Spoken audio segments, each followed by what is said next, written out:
Tribunal Regional Federal. Qual que é o prejuízo? Nenhum. Então precisa formar um instrumento da decisão de pronúncia quando os dois recorrem? Não. Agora um recorreu, o outro não. Peraí, então o processo original tem que ficar aqui para que aquele seja julgado pelo júri e eu vou ter que formar um instrumento para mandar o recurso em sentido estrito lá para o tribunal. Isso é falar se o recurso em sentido estrito ele subirá para o tribunal nos próprios autos, quando não causar nenhum prejuízo para o andamento em primeiro grau. Se for causar prejuízo, tem que formar um instrumento. Aí já exemplifiquei algumas hipóteses que faz-se necessário formar um instrumento. Tá? Tudo bem? Ó, o juiz anulou todo o processo. Se ele anulou todo o processo, vai ter audiência semana que vem? Vai ter sentença semana que vem? Não, ele já deu uma decisão que anulou o processo. Ele vai continuar? Não, vai ter que formar um instrumento? Ou não? O que vocês acham? O exemplo, se ele anulou o processo, no todo o processo volta e vai começar de novo.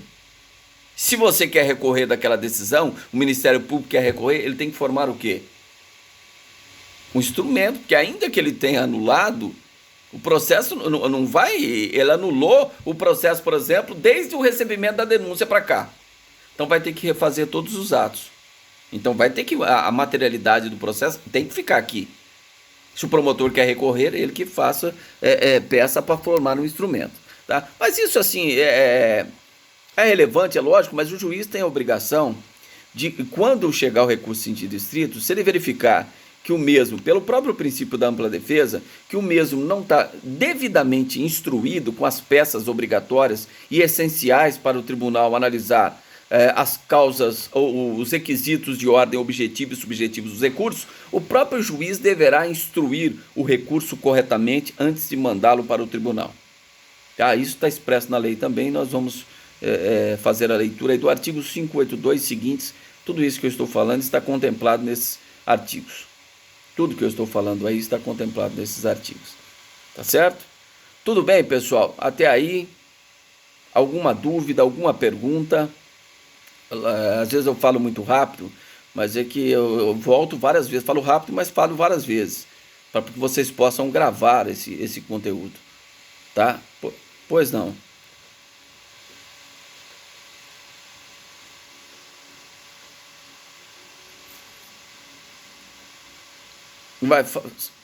Indeferiu ou deferiu? Tem dois. Indeferiu, tá ok.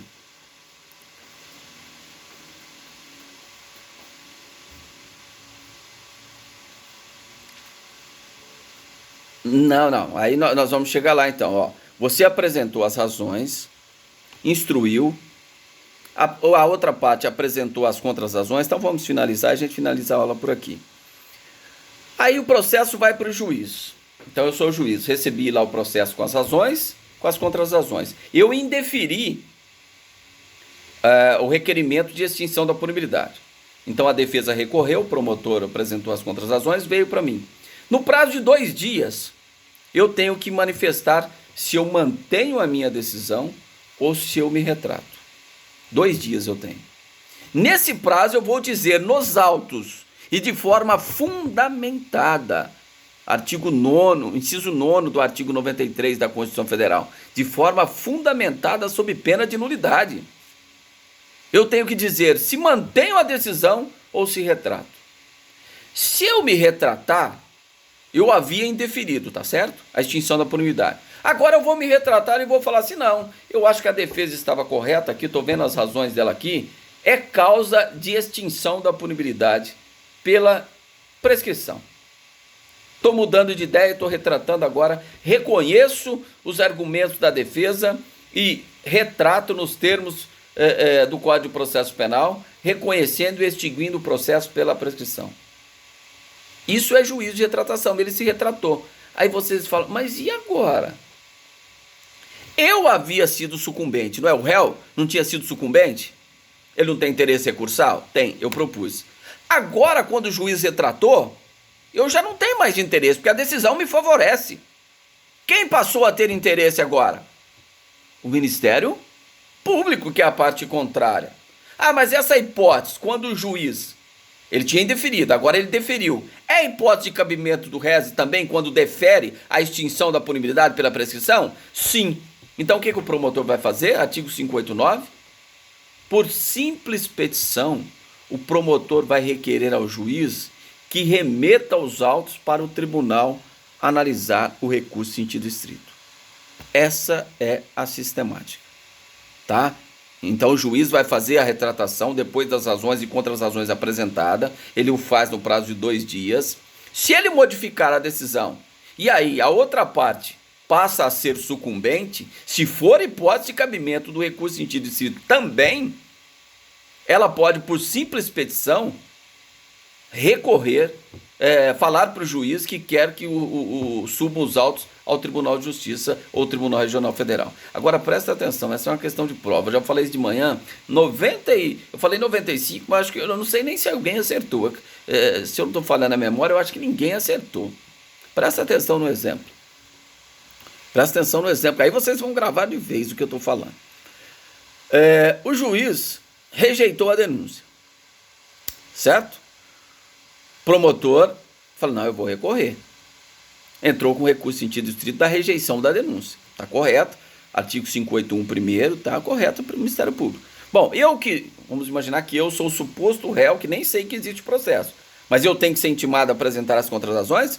Lembra da súmula 707, 709 do STF? Sob pena de nulidade? Eu que ainda não sou réu, mas eu tenho que manifestar, eu tenho que ser intimado a manifestar naquele recurso do Ministério Público?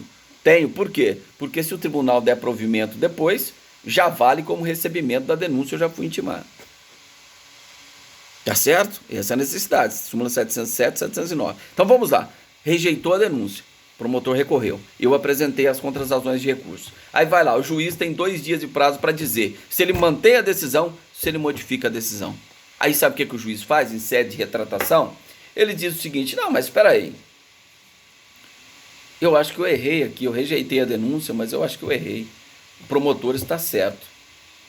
Eu vou, de forma fundamentada, me retratar e vou receber a denúncia. E o juiz assim o faz.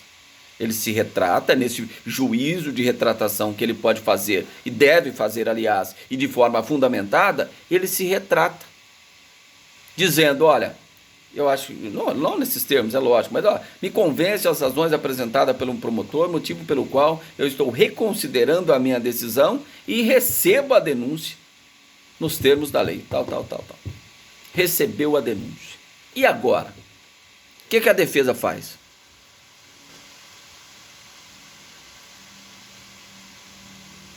Bom, todo mundo ouviu. Pede para mandar para o tribunal. Alguém acha diferente? Por simples petição, nos termos do artigo 598, requer que seja enviado ao tribunal. Quem lê o artigo 589, por gentileza? Quem pode ler? Rapidinho.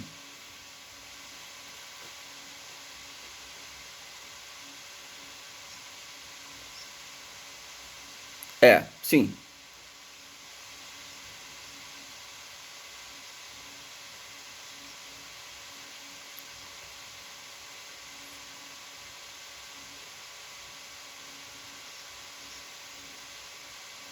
Tá, parágrafo primeiro. Parágrafo 1.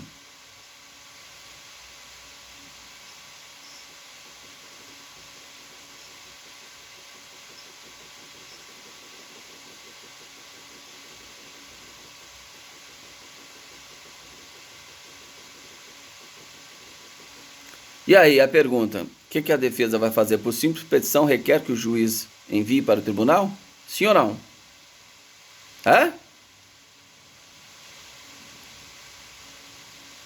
É lógico essa questão. Agora mudou a decisão. A decisão que vale agora é a decisão do juiz que recebe a denúncia. A decisão que recebe a denúncia cabe reze? Ou só aqui rejeita? Mas o juiz agora se retratou, ele tinha rejeitado, agora ele recebeu. Agora não cabe mais reze. Então, eu não posso, por simples petição, pedir ao juiz que remeta os autos ao tribunal, porque já não é mais hipótese de cabimento de reze. O que eu posso fazer? Quanto muito entrar com uma ação de quê? Visando o trancamento da denúncia que foi recebida agora. Qual que é a ação autônoma que eu uso para constrangimento ilegal, uma denúncia sem fundamento? vou ter que entrar com habeas corpus para trancar a denúncia. Entenderam a questão? Somente vai caber essa hipótese de você, por simples petição, requerer que seja enviado para o tribunal, se aquela nova decisão em juízo de retratação estiver também contemplada no artigo 581. Caso contrário, não será possível que você, por simples petição, requeira ao juiz que envie os autos para o tribunal, se não for cabível recurso em sentido estrito da nova decisão, podemos falar assim, porque agora o juiz se retratou. Só vai poder você, igual no primeiro exemplo, ele tinha indeferido a extinção da punibilidade, depois ele deferiu. As duas hipóteses são cabíveis, recurso em sentido estrito? Sim, por isso que a parte contrária, por simples petição, requereu o juiz que envie os autos ao tribunal competente. Agora, no segundo exemplo, quando ele rejeita a denúncia, cabe reze, mudou de ideia, recebeu, já não cabe reze mais, então eu não posso, por simples petição, requerer ao juiz que envie os autos para o tribunal, de forma alguma. Tudo bem, pessoal? Pouco cansado, não, bem cansativa a matéria de recursos, mas eu estou procurando passar para vocês a maior gama de informação possível, mas estou à disposição também para tirar eventuais dúvidas, se assim for necessário, e próxima aula nós continuamos e terminamos recurso em sentido estrito, falando dos efeitos do recurso em sentido estrito e do processamento do recurso em sentido estrito em segundo grau. Tudo bem? Então, nessa semana nós encerramos a nossa matéria teórica e próxima semana então nós retomamos e terminamos essa matéria recurso em sentido estrito. Tá bom? Tenham todos então uma boa noite. Quem tiver alguma dúvida, na próxima aula, no início da aula, já entra com as perguntas antes de começar o tópico adiante. Tá bom? Tenham todos então uma boa noite. Quem faz só matéria teórica tenha um bom final de semana. Tá?